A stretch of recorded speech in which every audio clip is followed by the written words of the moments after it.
payout, calendar year. what does There's that only look one like? team that has Just to give you updates there, they're talking about $1.2 million payout in terms of the bowls that go to the conference. A percentage of that goes to the institution, depending on the. But there's one team out there 75-25 longer than that. for the SWAC 70-30 in terms of the MEAC, or that was the last percentage right breakdown now, on the D2 in level. terms of what that looks like. But I want to do a little comparison so you get a chance of what does that look like. Obviously, you have the major bowls, and you've seen what they do as they all the chart in terms of New Year's 6, $14 million, significant type of money. But you see how long they've been in the business with the Rose Bowl going back 3 years in terms of what they do there and how they're tied into West Virginia State and how they have really engulfed all that money. But if you look at some of the other bowls out there, there was an article that talked about the Quick Lane Bowl, really focusing on New Mexico State, which it was encouraging fans to great purchase observation tickets. there, Drew, about the records. And it wasn't so much about purchasing tickets. Obviously, you want to support the team. But a lot of it was maybe at the distance that a lot of fans wouldn't necessarily travel for a 6-6 Aggie team that was playing a 6-6 Bowling Green Falcons team, if you would, coming out of the MAC. All the way in Detroit. So they were asking fans to support the team that did make a bowl and purchase tickets so they could donate them to Detroit area youth. That's a great thing for the youth to get a chance to get out and see some college football. But I wanted to get into some of the money. When you talk about this particular matchup, have double-digit when you see what was going on here. 3 things to know about the Bowling Green as they enter into double-digit at that time the Quick Lane Bowl, which was this past week. And I still say 20 wins is a mark. The university closed. I think 20 wins is still $400,000 an actionable mark. When you talk about the Celebration Bowl, one thing is unique. You heard last year they got the deal with Delta actually flew the teams in there to Atlanta, and that was at no cost to the team. So you didn't have to worry about that type of cost where you see it doing $400K for Detroit. And so some interesting things there when you think about it. But this is really interesting when I've seen this when you talk about these payouts. So a lot of folks talk about $1 million, $2, $3 million payouts for these bowls. One thing people don't realize, a lot of times these bowls a bigger number in there, but they'll charge you as you see for your travel, your hotel stay, it one step further, food and things of that nature while you're in there. They'll also charge you for the band. In terms of the band and who you bring in there, they'll charge you a ticket price for the band members in the stand. And so the payout for Quick Lane Bowl was $150K. Let me say that again. If you went to those players and say, hey, that bowl game was $150K, and which is why you see the fact that they were encouraging the fans to buy tickets, because this is where it can get a little benefit to the team. The Mexico State athletic director was quoted saying that the university will retain 100% of the revenue from the first 2,000 tickets it sells, 50% of the next 2,000 tickets, which by New Mexico wants its fan base to purchase all of these tickets, because if they did, they could recoup $420K. In terms of what that means. So just to give you some indications of what's out there and where you really need to look at the contract, or at least get some more information on some generalities of these bowl games to get an understanding of what that looks like. So just on the surface, I'll go to you, Charles. What are your thoughts in terms of what that looks like when you see, especially some of these small bowls, in terms of what they bring to the table when you compare? Because a lot of folks will usually go to the larger bowl games and say, hey, they're paying out this. To me, and just so one of the things we always like to talk about on the business side. So you see some of the numbers that go out there and get an understanding what that looks like. What are your thoughts? Tremendously enlightening to really find out some of the ancillary costs. I think that those are things that you almost oftentimes take for granted, Dr. Gill, that those the charging for the band, things of that nature. So you never sort of calculate those into what goes into the bigger picture. But it's fascinating to see the numbers finally, out there for all of us to really grasp and understand, what a jewel that you have within the Celebration Bowl, I think. Only those players. And you see the numbers continue to move up, which always helps both in terms of attendance and the ratings, which is more powerful. But when you sit back in the table, it gives you a chance to continue to push for bigger payouts. Mike, what are your thoughts in terms of just getting a different framework of what the bowl landscape, how varied it can be at times? You often wonder, you look at all of the activities that take place, and then you look at, who's transporting the group here, who's transporting the group here, who's paying for this dinner, who's providing gift baskets for the team. Those are all costs that are buried underneath the umbrella of the bowl cost. So, and you take that into consideration, and then you wonder, does the bowl game have the sustainability of growth and volume over the course of 3 to 5 years to kind of, eat a lot of those ancillary costs down, such as transportation costs, hotel costs, dining costs, their awards costs, or whatever. I think at some of the bigger bowls, I think some of the players get gifts or whatever. You wonder where that's covered, what pot that's covered in. So you get all those little, I guess, trinkets into that big basket of bowl costs, and then it gives you a different insight on, is this a viable bowl game? And like CB said, all that in consideration, it gives you more of an appreciation for not only the performance of the Celebration Bowl, but the growth that you've seen over the last 5-6 years. As I mentioned earlier, with John, you're the executive director of the Celebration Bowl. Just curious, how does one become an executive director of the bowl? I mean, so it's something that kids nowadays, they think about those things. Good question, because I still don't know the answer to that. I mean, it's something to be thought about. That's for sure. It wasn't really something that I was pursuing. We talked about it before, guys, and I will say this: Chief executive for 100 Black Women of Atlanta, and we actually ran director of athletics. I mean, The they're Atlanta CEO Football of Classic that featured athletic Florida department. You got to have a State. good staff. And when put together, ESPN was looking to launch the now, bowl game in Atlanta, guys, with the mindset that we're in now, for us, a sports world, it's instant gratification. To have a meeting with There's them. No honeymoon period. And so the conversation sort of led to even whether you're the SIAC or CIAA, to an offer SWAC, to join. It's kind of different now. It's win and win quickly. But how just do you simply because I was enjoying what I was doing. We are going to be playing. I enjoyed building things, and I saw Who's this most likely really as to? a great opportunity. Here with the insanely talented cast of 80 for Brady. Most likely, in any case, it would be Rita. To do most anything. Taking this one, he's cute. Who is most likely to sneak into a football game? Well, you can start by letting us through. Sally. Sally. No. Who's most likely to break character during filming? Rita. How do I do that? Oh, come on. I didn't know it was going to come out. Who's most likely to dance like no one is watching? Sally. Lily runs a close second. You were so funny in that dance sequence. Oh my God. You really had me wetting my knickers. Rita, don't bring up your knickers again in this conversation. And so in 2015, that was the first year the Celebration Bowl was correct? Correct. Well, you said ESPN. So who pitched it to ESPN? Did ESPN come to somebody, or someone actually pitched it to them? Well, Dr. Dennis Thomas, who was the commissioner of the MEAC at that time, approached ESPN with the idea to get engaged with the bowl game. It wasn't called the Celebration Bowl at the time; they had no name, because the Heritage Bowl, which preceded that, had actually gone defunct.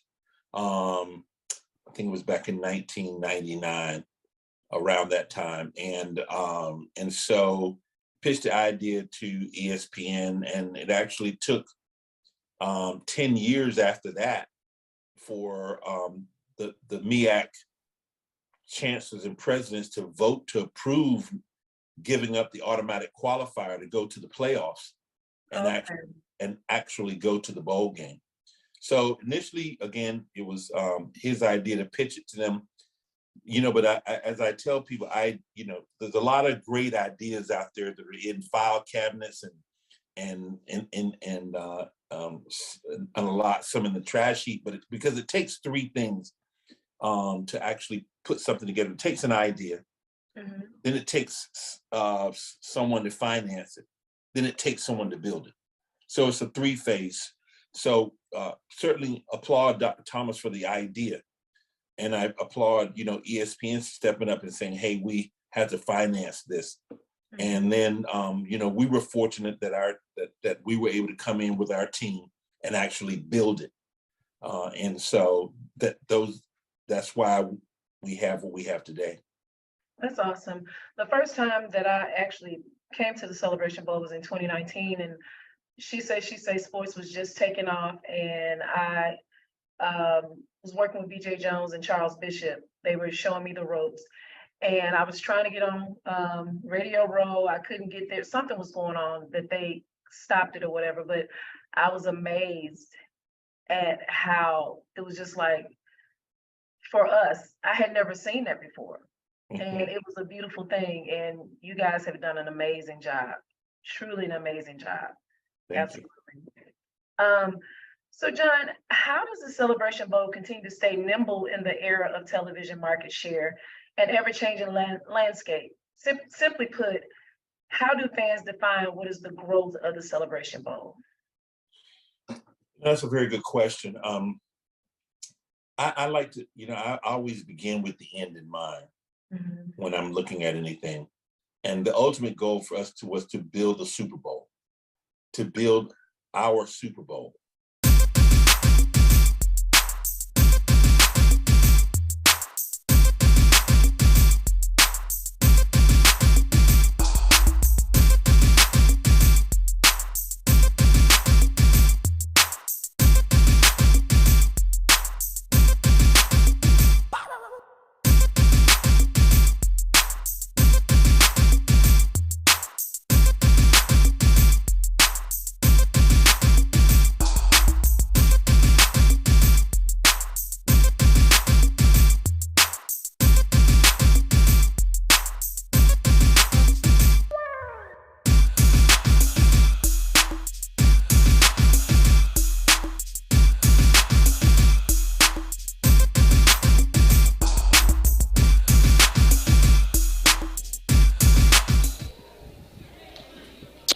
Good afternoon, Tiger Nation. This is coverage of Stillman basketball on the HBCU League Pass. I am Jalen Prince, and I will be calling today's matchup between the Brewton-Parker Barons going against your Stillman College Tigers. Right now, as they do the starting lineups, for Brewton-Parker, starting lineups will be number 5, Angel McCray, number 10, Deja Terry, number 15, Madison Evans, and number 20, Micah Betts, and number 21, Aaliyah Clay. For your Stillman Tigers,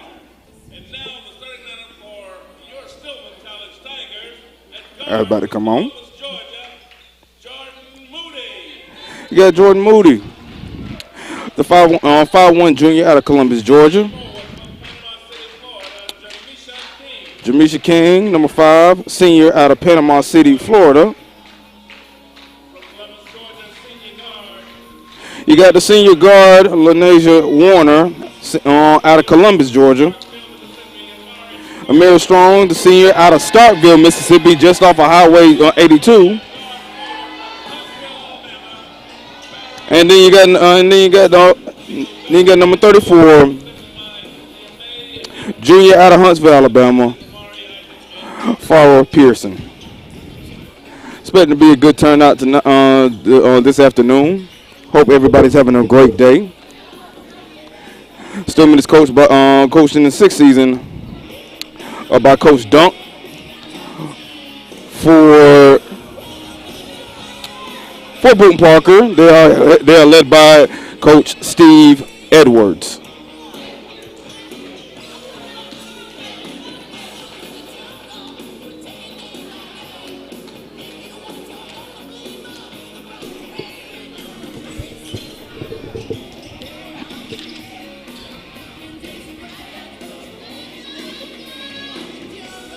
Overall, Stillman has faced Brewton-Parker since 2017. Brewton-Parker leads the series 6-4. Last meeting was back in February of 2022. Brewton-Parker won that matchup 62-55, and we are underway as number 15 for Brewton-Parker, Madison Evans. She takes it, passes it over to number 5, Angel McCray, and we are underway here in Stillman College. Passed over to McCray, posts up. She takes the jump shot, and it is good. Brewton-Parker's on the board first as we are underway in this matchup tonight. Moody kicks it over. Moody kicks it over to Strong. Gives it back to Pearson. Pearson finds it number 10. That'll be Lanasia Warner. She fires up for a 3. It is no good. Rebound by Terry. And we are off and running as Evans. Best takes a 3. It is no good. Offensive rebound by Brewton-Parker. Recovered, rebounded by Evans. They kick it out, try to set it the offense. Stillman looking to play really good defense against a really good Brewton-Parker squad. Gets the steal. Steal by King. Moody takes it up the top, try to set up an offense. Stillman does like to use a whole lot of motion. They want to be able to get out and run, knock down shots, and be able to get easy buckets. Basket is no good. Rebound by number 10, Terry. That is her second right now, but it's stolen away by Warner, and she gets the easy layup and puts Stillman on the board, and we are tied at 2-2 with 8:23 left on the clock. Looks like Stillman's going to a good press man thus far in this game. Bad pass. They wasn't ready. Looks like it was saved by Angel McCray, but her foot was on the line. It is a turnover. The third already for Brewton-Parker, and it is back to being Stillman basketball.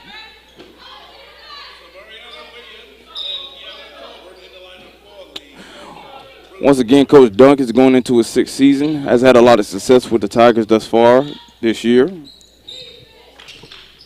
As Moody takes it down back to the home side. Skirts it over, pass it over to Pearson. She posts up.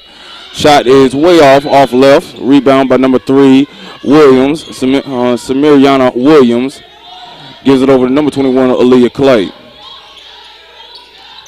Brewton-Parker likes to kick out and run, try to find easy shots. Passes over to number 4, Kiana Tolbert. Best, unlike pump fakes, goes for the drive. Gives a good defense, but a foul is called on number 10, Lanasia Warner.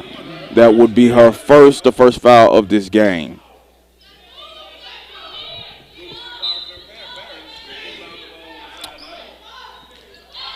Aaliyah Clay passes back to Best. Best back to Williams. Best back to McCray. Williams gets it over to Tolbert. Tolbert takes the 2-pointer. It is way off. No foul is called, and the Tigers are running. As Warner able to drive, she picks up the dribble, tries to pass it in, but it is stolen by number 4, Kiana Tolbert for Brewton-Parker. She passes it over. Easy fast break and an easy layup for Brewton-Parker, as it was scored by number 5, Angel McCray. It was a nice, good fast break. By Brewton-Parker. They was able to get force a turnover, get on the fast break. It was 2-on-1 situation, and easy bucket. Pearson's shot is off. Rebound by McCray, and they're ripping and running. Able to get to the lane and gets into a shot. The shot was no good. McCray had a nice layup on the fast break drive, but looked like it was just off by a touch. So no good. Tigers only down 4-2 here with just 6 minutes left in the first quarter. Strong goes for the drive. She is fouled. And this will be the first free throws of this evening's game. The foul will be on number 4, Kiana Tolbert. That is her first.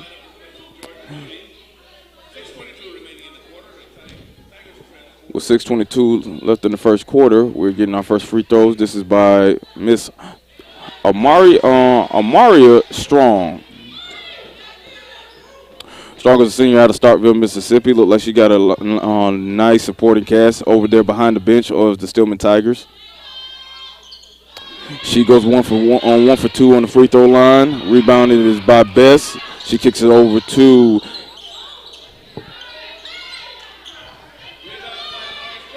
Tober's three is off. Gives it back. A nice rebound by Strong. She kicks it over to just Wimbish Gay, Amani Wimbish Gay, who just checked in. Pass it over to Strong. Strong looks to try to post it up to Pearson. Pearson finally gets it. She kicks it out. Wimbish Gay gets into a drive, tries to finish on. That is an air ball. Rebound by number 3, Williams for Brewton-Parker. They're getting out to the drive. They're playing fast. You're starting to see the early strategy for Brewton-Parker. Every time they get a defensive rebound, they're looking to run it every single time.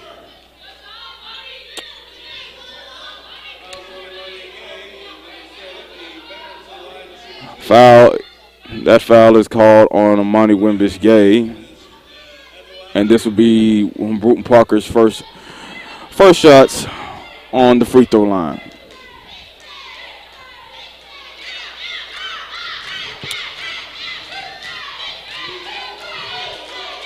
Makes her first one. Makes them both. Stillman is looks to end a 2-game losing streak to Brewton-Parker on this game today. The Tigers are also looking to remain undefeated in Birthrights Alumni Hall against the Barons. They have not lost to the Barons since the history of 2017. Gay passes over to Warner. Her 3-point is off. Nice step back and another rebound for Angel McCray of the Barons. They're looking to run to set up a half-court defense. Good transition defense by the Tigers. Aaliyah Clay takes it up to the top with 17 seconds left on the shot clock with just 5 minutes into the first quarter. Already a 6-3 game. Best, let's post him up and get it stolen by number 12, Wimbish Gay. She goes for the drive and she gets the easy layup. A nice defensive play by the Tigers. Easy layup for Wimbish Gay to get her first points of the game. Williams takes it down. They're going to a half court. Pass it over to Bess.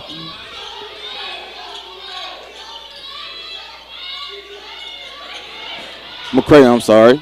Goes into a nice drive, and it was a nice block shot by number 5, Jamisha King. And this will be our first media timeout on the HBCU League Pass. This is Stillman College basketball. People think unusual circumstances means complicated taxes. But for a TurboTax Live expert like me, it just makes things interesting. So, give us everything you've got. What if I'm a professional gamer with a ton of expenses? If they help drive views, let's talk deductions. What if I'm in a state with no income tax, but my survival videos are viewed in 38 countries? I can help. And if this is a business dinner, save those jerky receipts. An interesting life can mean an even greater refund. You do your thing. We've got your taxes. Intuit TurboTax Live. Verizon just gave us all a brand new iPhone 13. We've been customers for years. I thought new phones were for new customers. We got iPhone 13s too, switched to Verizon 2 minutes ago. Ours were busted, and we still got a shiny new one. Check it out. So wait, everybody gets the same great deal? I think that's the point. iPhone 13 on us for every customer. Current, new, everyone. On any unlimited plan, starting at just $35. All on the network more people rely on.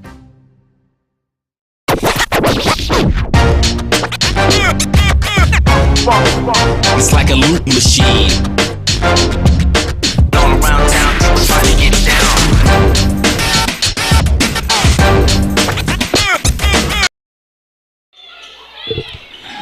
We are back on Stillman College. Back to Stillman College basketball on the HBCU League Pass as number 4 Kiana Tolbert comes in right off the gate, knocks down the three-pointer. It is 9-5 Barons. As Wimbish Gay comes in, take the ball down the floor, she passes it over to Stillman. Stillman looks to conclude the women's and men's doubleheader against Brewton-Parker. A legal screen by Pearson.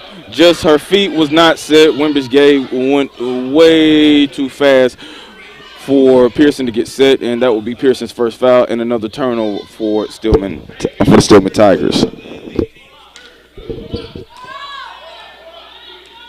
Aaliyah Clay takes the ball out. For Stillman, today's marks the conclusion of a 2-game homestand for the Stillman women's basketball program, which began last Wednesday as they lost to former conference rivals Miles College. Williams drives over, passes back to Williams. 7 seconds left on the clock. Williams tries to take a shot. She is fouled. Ball was an air, but it was a shooting foul called right with 3 seconds left on the play clock. The foul is going to be on Stillman's Kelsey Smith, who just checked in after the media timeout. So Mariana Williams is taking, I believe she's taking 2 free throws because I did see a foot being on the line, so she will be shooting 2 shots in the game. Checking in for Stillman is number 30, Alexandria Heyman, and number 22, Desiree Tyner. Shot is off.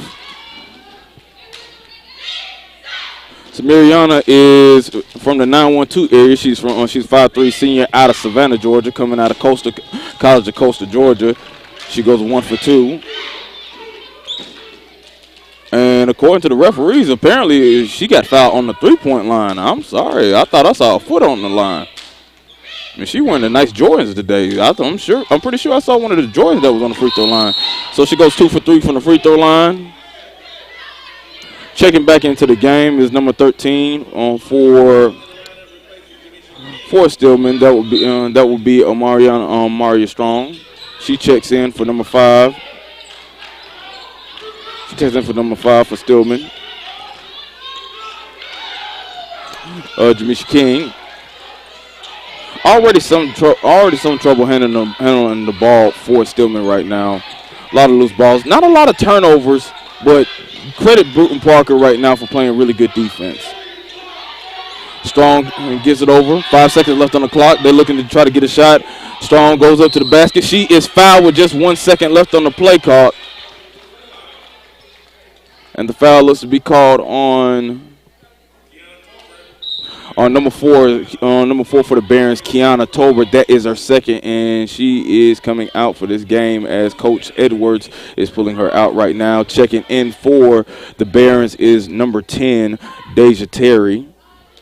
Strong is at the line out of Starkville. Knocks down 1.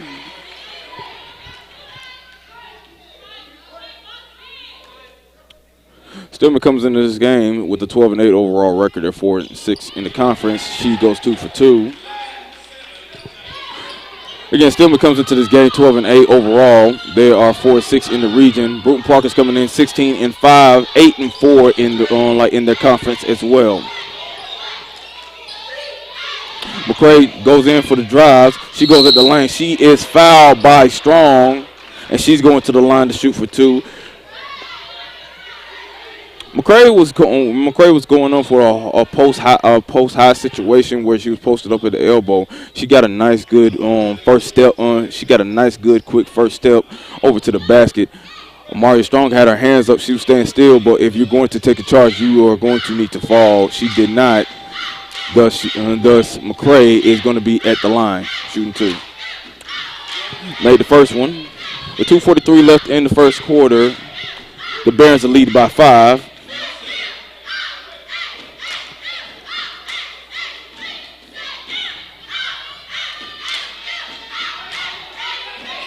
And she makes the second one. McCray already with 6 points in the game for the Barons, and the Barons are looking to do a press defense. That pass is stolen by McCray. She looks to drive, kicks it over to number 3, Williams, and she knocks it down. And that is an early timeout for Coach Dilko. And the Tigers are going to look to regroup after an early 4-7 run by the Barons. They lead by 9 with 2:27 left on the clock.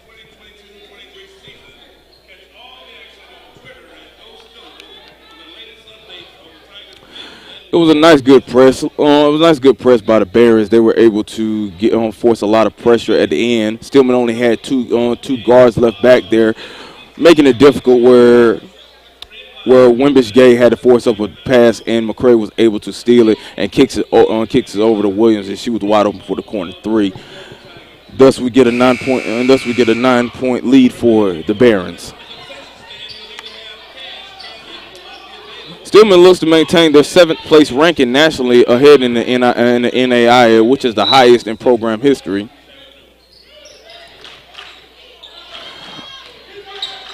This week in the latest Urban Media Today rankings of HBCU women's basketball programs across all division NCAA and NAIA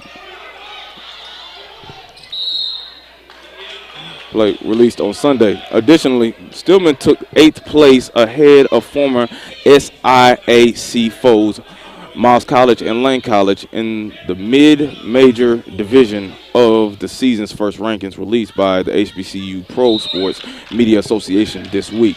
So Stillman has been successful a lot this season. They look to carry it on as late as the season goes. Women's Gates 3-point is off, is rebounded by number 2 Kelsey Smith.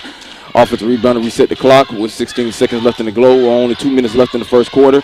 Stillman is down by 9 to Brewton-Parker.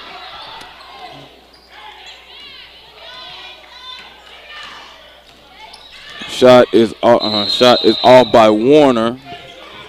Rebound push, but a traveling call by number 10 Deja Terry for the Barons, and that is another turnover.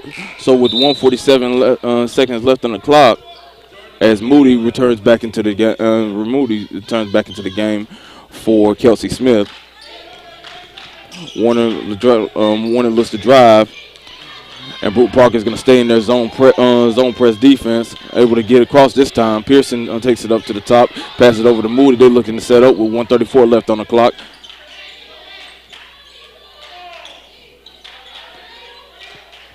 Pearson looks to get the top. She kicks it over to Strong. Strong takes the 3. The shot is off. Rebound is by Williams. They're on the drive. She looks to drive. Gets a nice, good step back. And good pressure, but a turnover by that same pressure forces the ball back over to Stillman basketball. Stillman shooting at a 25%. They're 0 for 2 from the 3-point line. As for Brewton-Parker, they're shooting at 43% right now. Only one 3-point shot being made in this game thus far.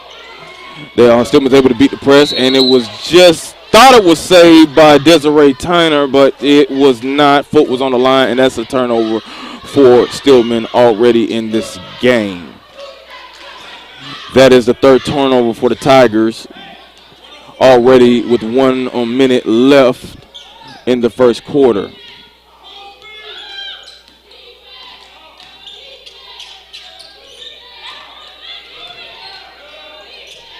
Kicks it over.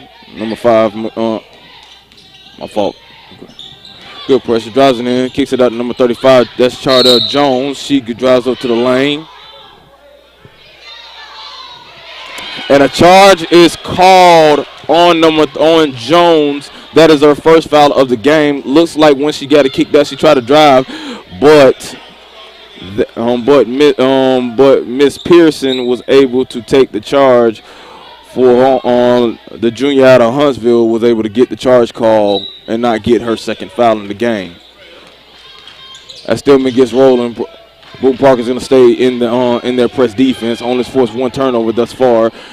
Full court pass. Pearson looks to drive in. She kicks it out to Warner. Warner pump fakes, going to the drive. Gets to try to get the easy layup. The shot is off. Rebound is by Strong. She looks to kick it out. Pearson gets to the top. She tries to fire it in 3. Shot is off, but Strong gets another rebound with 18 seconds left on the clock. A turnaround jumper is no good. Saved by number 20, by number 22 Tyner, and a jump ball situation is in effect, and the possession arrow is going to stay with Stillman. 3 offensive rebounds already for the Tigers with just 12 seconds left on the clock. Great hustle by the Tigers, especially Amari Strong, as she's putting on a whole lot of fight right now, but they have not been able to get anything going on offense. With 12 seconds left in the game, Moody's taking it over. Kicks it over to Strong. She has space. She looking to drive. Tries to kick it in the Tyner. Shot is no good. Fires it over to Warner. Her shot is no good, but a foul is called. Looks like number 15 for Brewton-Parker.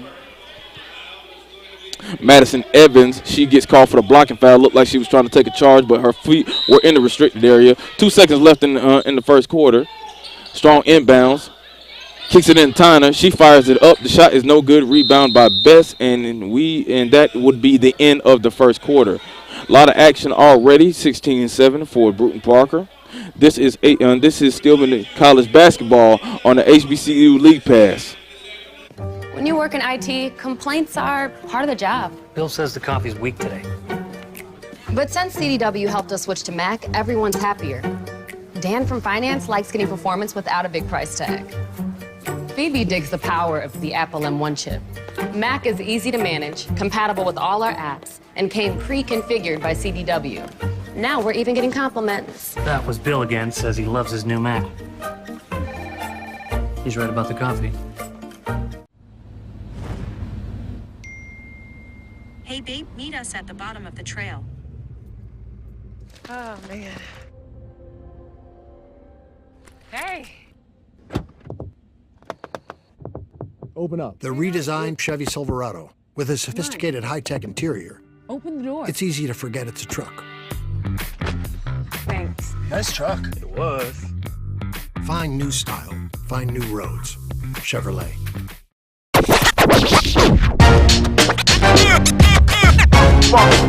It's like a loot machine. All around town, trying to get down.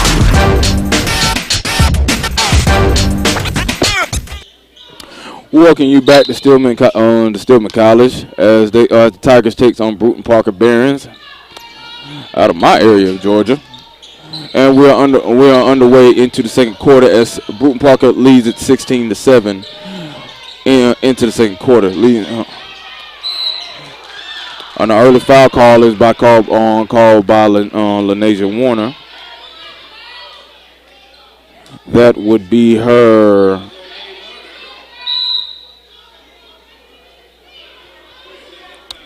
That will be Warner's second foul of this game. And going to the line for the Barons will be number 23, Samiria Bryant. And the shot is going in, 17-7 for the Barons. Bryant is a junior out of Glenwood, Georgia. Played at Wheeler County. I am from Meadow, Georgia, so I know that area too well. Brewton-Parker is back in the press defense. Stillman trying to get across. The Barons have had a lot of success with their zone press defense, cutting a lot of time, only forcing one turnover, but it's basically the zone press is basically for the slow down pace of a game against their opponent. Strong pump fakes, goes into the lane, tries to get a two-pointer. That shot is off. Stillman has not been able to make a basket in the last few minutes of the game, including the first quarter. But Strong is able to get a steal, passes it over to Warner. Warner dives in for the floor. It is Stillman. It is Tiger basketball. Moody looks to reset. That is a really good hustle by Stillman. Coach Dilko is very happy about that. Not by the score, but definitely by the effort. Shot is off. That is another miss for the Tigers. And it is rebound by Micah Bess of the Barons, but a traveling call is called by Cicely Cooper, senior guard out of Austell, Georgia, for the Barons. That is turnover number 8, turnover number 8 for Brewton-Parker. Brewton-Parker hasn't been taking care of the ball very good, but a wide open basket to the lane, and the shot is off, but able to recover it back for number 5 for Stillman. That would be Jamisha King, and they finally ended a long drought for the Tigers. And we go to the fast break. Going to the lane is Madison Evans going onto the lane right after the basket. She plays fast and she plays hard as well, and she's able to get to the foul line once again. On that last bucket that ended a long drought, Pearson was able to connect with with number 5, Jamisha King, wide open late. She missed the initial, but got offensive rebound, was able to put it back. Evans knocks down the first free throw. With 8:27 left in the first half.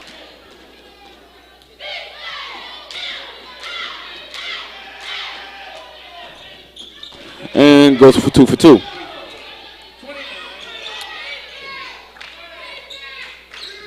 By the looks of it, Brewton-Parker's running a 2-1-2 where you have 2 defenders in the front, you got 1 in the middle, basically for the middle defending middle area, and you got the rest of the 2 in the backside. It's basically the slow down pace. They're going to be setting their 2-3 zone defense. Actually, it's a match 2-3 zone defense where the middle defender moves on out. Strong drives to the lane and she's going to head to the line after she has been fouled by number 24 of Brewton-Parker. That will be to Tajanae Wiggins, the senior out of Miami, Florida. So Maria Strong is going to the line. She got 3 points already in this game. Shot is off. With 8:01 left in the first half, Brewton-Parker leads by 11. Strong shooting for the second one. And knocks down the second one. 2010 Brewton-Parker as number 30 for Stillman. Alexandria Heyman checks in. And Kelsey Smith checks out. Brewton-Parker getting their offense going. Pass it over to Evans. Guarded by Moody. Evans drive. Tries to fire the shot. Fire the shot is no good. Offensive rebound by number 24, Tajanae Wiggins. Wiggins drives in. Pass in over to number 22 into Drexel Ward. Rebound by Pearson. And kicks it over Strong. Strong is running, trying to get something going. She drives over to the lane. Gets into the lane. And she gets fouled, but the shot is no good. But she is going to the free throw line. Stillman is just trying to find some offense in general. They haven't shot the ball very well in this game. Only shooting 15% from the field. They haven't made a 3-point shot yet. Only taken 7. But overall, the defense has kept them a lot in this game, and turnovers for Brewton-Parker has also kept them in this game as well. As Strong goes to the line, knocks down the first one.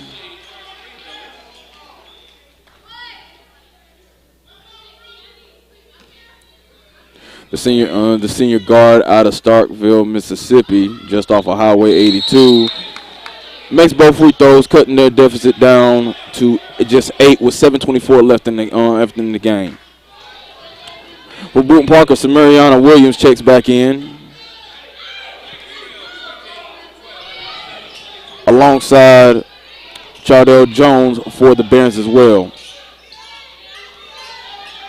Does a run. Kicks it over. A nice block shot by Amari Strong. It looks like number 2 for Brewton-Parker, Kiana Missy, was trying to take the 3-ball, but Strong said, Kicks it over to Strong. Strong gets the ball. She drives in, going for the lay. She takes the jump shot. Shot is just rolled in and out, but a foul call is called by number 5 for Angel McCray for the Barons, and number 1 for Stillman. Keasia McKinney is going to the line. Got a nice offensive rebound. Was trying to put it out. It rolled out, but a foul was called right then and there on McCray for the Barons. So Stillman will be shooting 2.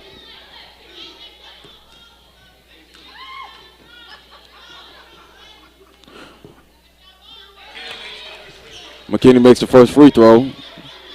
2013 Brewton-Parker with just 6:55 left in the game. Stillman's actually the rebound differential is only by 4 right now, as McKinney's shot is off, but she gets the offensive rebound again, kicks it back to Pearson.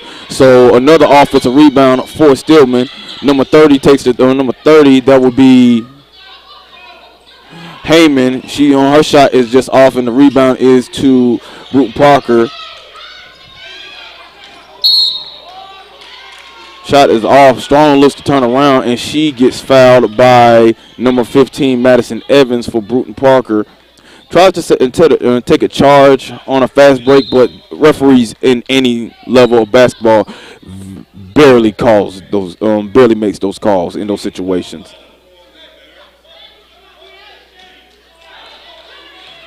That will be Evans' second foul of the game.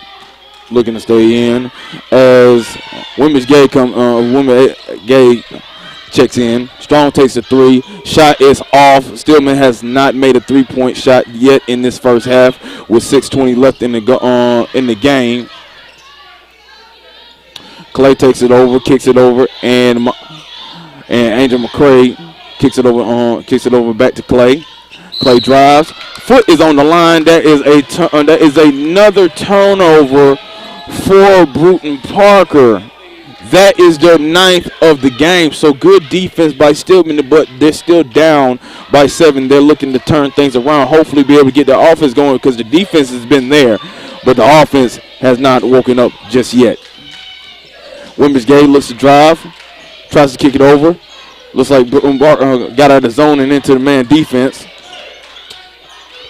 Heyman passes it over to Gay. Pearson gets the ball. She tries to pass it in, but it is stolen by Angel McCray of Brewton-Parker. She's driving. She kicks it over to Leah Clay. She hits the three. No, this three is off. Offensive rebound by Brewton-Parker. Kicks it over to number 3 for Brewton-Parker. The shot is off. Number 3 being Williams.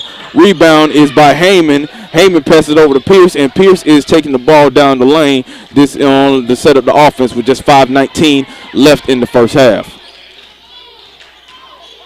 Women's Gay kicks it over to Pearson. They're looking to get the offense going. McKinney gives it back to Women's Gay. Heyman fires the three. The shot is off. Still has not made a shot, three-point shot in this game for Stillman. Pierce gets the offensive rebound, and the shot was no good, but she's going to the line after being fouled by number 35 for Brewton-Parker, Shardell Jones. That would be Jones's first. Stillman is 0 for 9 for the free throw line, but the rebounding has been very helpful for the Tigers to keep them in this game, as well as the turnovers they have forced on Brewton-Parker. Pearson knocks down the first shot. Farrah Pearson, the junior out of Huntsville, Alabama, transfer out of Alabama State University. She's coming into this game going 1 for 2 from the free throw line. McCray takes it up to the top. Kicks it back to McCray. McCray gives it over to Evans. She drives in the lane, passes it out to Best. Her three-point shot is off. Rebound by Heyman, and the Tigers are moving trying to move fast. Gives it over to Kelsey Smith, who checks back into the game as well. She gives it over to McKinney, looking to screen over for Heyman. Heyman is looking for Pierce. Pierce able to get it in. She's trying to get down to the lane. She goes for but on the shot is off. She gets her own rebound. Shot is off again. Rebound by McCray, and a foul call is called on Stillman. And McCray is going to the looks to not to the line, but there is a media timeout, and we are going to take that break as well. Brewton-Parker leads the game 20-14 with 4:21 left on the clock. This is Stillman basketball on the HBCU League Pass. At HBCUs, there's no limit to who we can be. Black and inspired and thriving. Black and magnetic and sing. From the classrooms to the quad, our passion is our purpose. We are leaders and legacy. So when you look at what we accomplish next, you'll know where it started.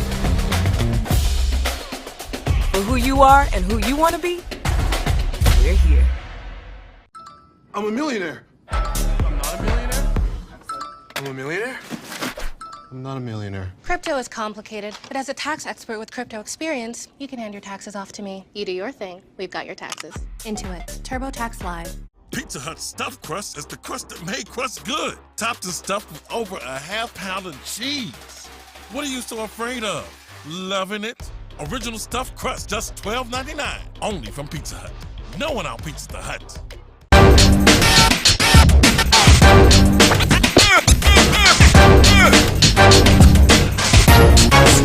It's like a loop machine. We'll 4:20 left in the first half.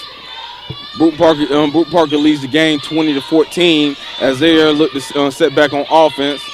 Pass over to Leah Clay. She has 3 on the night, but a shot is taken by number 3 Samiriana Williams, who knocks down her second 3-pointer in this game, pushing their lead up to 9 with just less than 4 in the first half. Heyman looks to fire the 3, and she knocks down the first 3 for the Tigers, and they cut the lead back down to 6 with less than 3:30 going into the game. McCray posts up, shot is off. Good defense by McKinney. Rebound is by number 5 for Stillman, Jamisha King, and Wimbish Gay takes it down to the floor. Stillman looking to cut into this lead right before halftime. Pass over to Heyman, who just knocked the 3. She takes the drive. Shot is blocked by Micah Best of Brewton-Parker. Stillman is running. Madison Evans drives down the lane, kicks it back to Williams. Who already has 10 points in the game. Angel McCray loses the ball, kicks it over back to Williams. Williams is looking to drive, kicks it over to Leah Clay. Best pump fakes, tries to drive. 5 seconds left on the clock. Air ball is called. Rebound by King for Stillman, and the Tigers are looking to run. King dribbles it over. She's looking for a guard to give it to. Nobody's open. Now somebody is. That is Wimbish Gay with 2:35 left on the clock. Gay kicks it over back to King. They're looking to get the offense going. They just scored and got a few good stops. Inside pass over to King. King gets the layup, and she gets the drive. A nice pass by Wimbish Gay into Jamisha King, and the lead is cut down, and the deficit is cut down to 4 with 2:15 left on the clock. Brewton-Parker looking to move fast. Aaliyah Clay's shot is off. Rebound by Gay. Gay loses the ball, able to keep it. She's getting pressed. McKinney gets a wide open drive to a layup, and it is a 2-point game, and that's a timeout for Steve Edwards and Brewton-Parker as he's trying to settle his team back in because their lead has dwindled just down to 2 points with 2 minutes left in the first half of this game.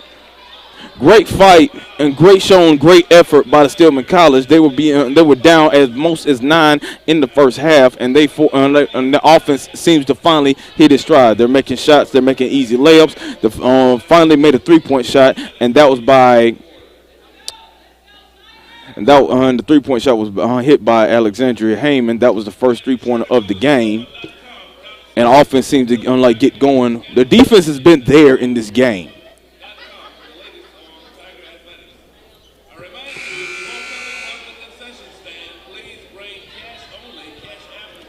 Overall, the story in the first half has been the turnovers for Brewton-Parker, but they've made a lot of shots, and Stillman has not been able to hit a lot of shots early on in this game. But it looks like Stillman's offense is starting to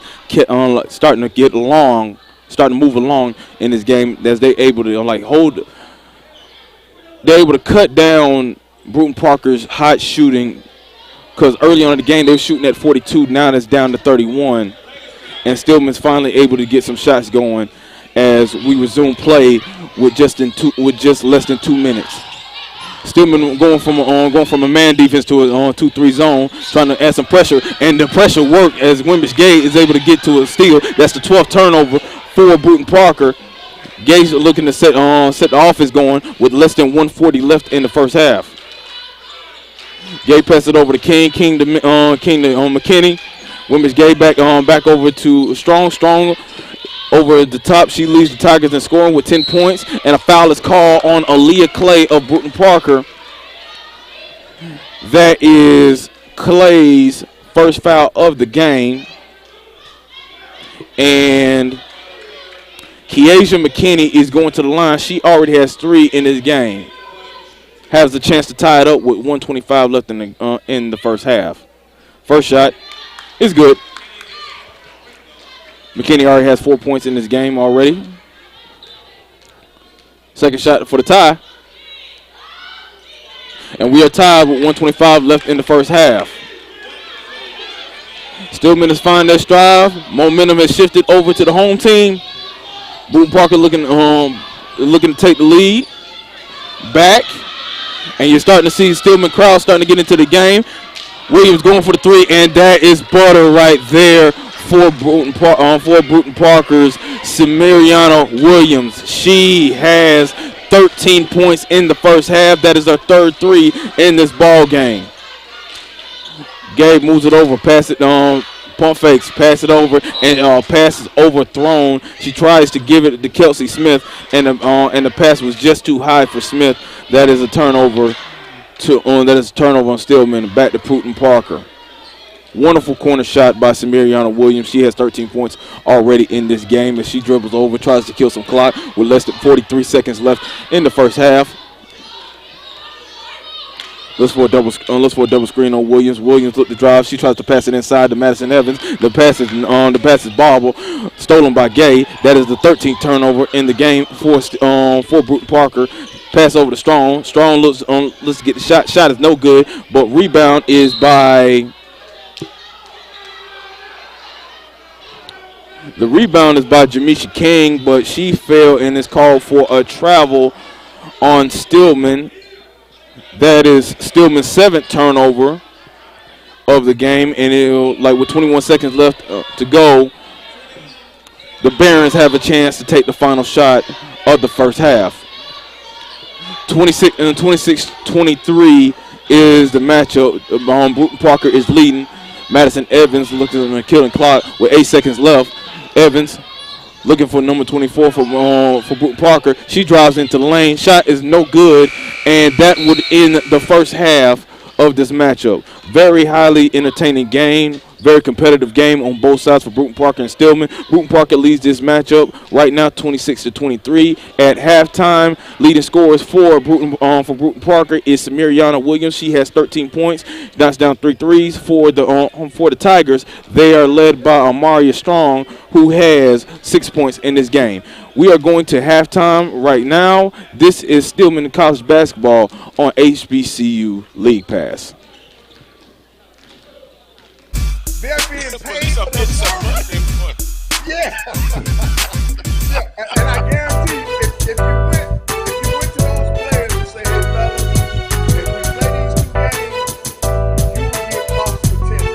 I guarantee you the decision will be unanimous.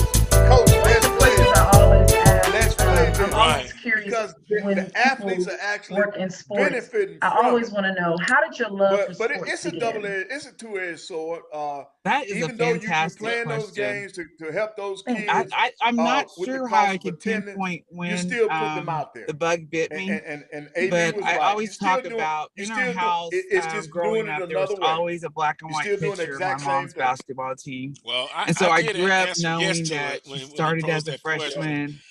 But She then was I think also I came with part something of out of the integrating out of the a field predominantly white remark school. behind it. And so she would Because tell me basically I about said, some of you the know, hey, struggles that were involved $1,000 with that. versus 100. And I'm gonna take so the 1,000, I but yes, think I'm that always still I kind of wanted to make her taking one for proud, the and I always team. felt I like think the I believe bar. it She is never that. said that, But but I always cost felt like the bar was of going to be attendance starting as a freshman and doing those other things. comparable. Although I played NIL. softball in high school as well. To me, Basketball was my NIL first is love, quick and and short term. ironically, Cost one of of those attendance things is when you something look that at could that be something for so long, long I did term start as a freshman. wheeler. And one of Can my most you favorite years of all in compare sports and was that contrast freshman year when I was NIL allowed to versus play on the cost of junior high attendance, or is team cost of and the high attendance school something team. that should I be grew up looked in a at small Class more B of doing it? school, Because Coach and Banks, the so director at absolutely Southern, loved that year where I he was came playing on the show and talked basketball about 5 to 6 that's what days a Southern's week. trying to do for their student Wow, that's athletes. amazing. Yeah, and I like you think said, cost of you just wanted to attendance make her proud, has even the though she never ability to said it, but you was trying to Right. follow her everything, footsteps, and that's pretty whereas cool. So NIL as I is mentioned going to earlier, affect you're a Hall of only Famer those from your players alma mater, with popular such honors that as are Player of the Week, marketable to OIC, sell, Scholar like Athlete, starting quarterback, OIC and District starting 9 running back, All-Conference your teams, star receiver, and or something like Northwestern that. Ranger Queen. But What cost of amazing attendance has an accomplishments. How, opportunity to with affect basketball everyone. classes, And possibly so, campaigning for Ranger that's Queen, why how were you the able to cost of juggle all this attendance and to keep your me GPA up? Well, outweighs it's one of those anything that things that NIL can bring to the table. I absolutely Plus the loved fact that college, and some NIL of my is friends not from the Baptist Student Union, they were my enough of the sponsoring group for longevity Ranger factor Queen. They in talked terms me of into it, NIL And ironically, that's the first time that I learned that other people other people can see some things in yourself that you may not see at the time. So I you know, never ever considered myself queen material at all. And I wouldn't have had the nerve to do it had some of my friends were like, hey, we'll help you with the posters, we'll help you, we'll back you, you can do this. Everybody knows you, but they didn't know me in that realm. And so I don't know. That was a very eye-opening and life-changing time for me as well. But without those big guys to up be front, voted in by my peers at a yeah, I PWI, mean, what about a all lot to linemen, me. D linemen? So yeah, and these but guys, I always saw myself these just guys as only you know and at a one jock, point an in time, athlete, a scholar. does I that did see those doubt things or as me, whatever, but a jealousy or queen, I whatever never that you saw want to that. call it, Well, kind of you're a creep queen, in. sister. You That's for know, sure. here my jersey's You are getting dirty, amazing. and Just, I'm keeping folk researching up off and this reading your guy, bio, and I was he like, ain't wow, even buy me a she is burger last amazing. week. And that's why I'm so You know, excited that you so are our very you know, first guest. I need to Eddie slip and Rogers, fall you were on one. The inducted guy in the Hall of Fame in Langston in who's in 1998. I charge. He's believe 9 actually in years charge after up you there, graduated, or 8 or and 9 years. you Is know, that maybe correct? he'll That's start correct. to Okay. share the wealth How was or that moment what for it's you to in the be honored Godfather, Wet My in Beat. that way? You know, maybe You know, no one really prepares you. you know. It's like So when it's something that kids, you're kids excited about nowadays, it, and I was they think honored. about those My things. family was there to So, see I me mean, inducted, it's something to be but I was proud not about. That's for prepared sure. for the rush of And you know, memories we as you're talked getting about it ready to before, thank guys, those and that I will have say this: I think played a part in your induction. it's a I tough just job, saw the director of the athletics. I hours and mean, they're the hours CEO of outside the playing on a grass athletic court, department. They got to have the a good excitement when staff my dad built my put first goal, together, and it was and big because he and actually had a now, welder. I had the metal guys, pole, with the the everything. Still had a grass the court, but mindset that we're I mean, in now, I for us, looked the at all the sports world, hours it's that instant were spent in the gratification. backyard There's and that no brought me to that honeymoon point. period, The and sacrifices that my mom even and dad had whether you're made. in the SIAC We or weren't rich by any CIAA, the means. My mom SWAC, was a school teacher, it's kind of and different now. It's you know, win all of and that was win full circle, and quickly. I just felt How do you grateful to God that He combat allowed me to that? experience We that are going moment. to be playing That's awesome. That's awesome. Who's Most So, Likely Eddie To. Rogers, you served Here with the 4 years insanely as an talented athletic cast director for of 80 women's for Brady. Most sports. likely, in any As case, was it would be selected as Rita. AD of the Year, Region 6 To in do most 2003. anything. I never knew there could be separate ADs Who is most for women likely and to men's sneak sports. into a football Could game? you elaborate on that Start for by me? letting us through. Why was Sally. it just for women? So at that point in time, Who's most likely to break character during and so filming? we split the responsibility. How do Party I my do that? time the other men. Who's most likely to dance like no one is watching? Sally. Lily runs a close second. You were so funny in that dance. Oh my God. You really had me wetting my knickers. Rita, don't bring up your knickers again in this conversation.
I did want to talk a little bit about bowls, and people have asked questions about the Celebration Bowl in terms of the payout.